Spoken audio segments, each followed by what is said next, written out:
par le peuple récupérer ses droits.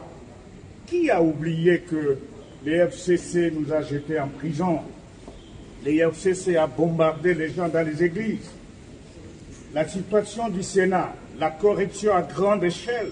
Et voilà, ce sont les mêmes qui veulent nous donner des leçons. Les FCC, au fond, je considère que c'est une escroquerie politique. Parce que conformément à la Constitution, il faut avoir 251 députés pour un parti politique pour affirmer une majorité. Ce n'est pas en créant des structures satellites.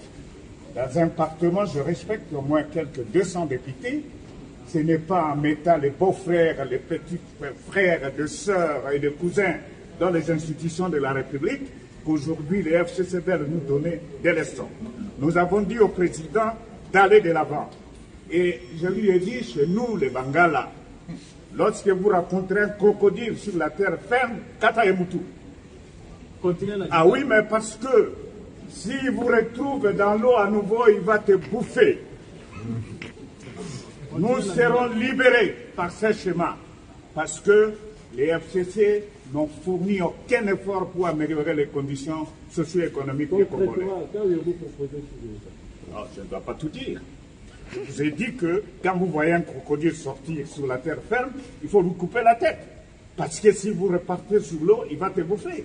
Les FCC a démontré son incompétence. Son bilan est largement négatif.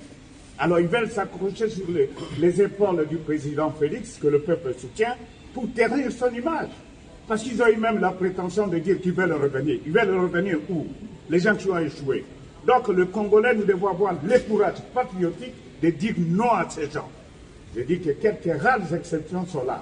Et je lance un appel à tous ceux qui se considèrent comme FCC de rejoindre les camps de la patrie. Et de cette manière-là, nous allons construire notre pays pour un avenir heureux.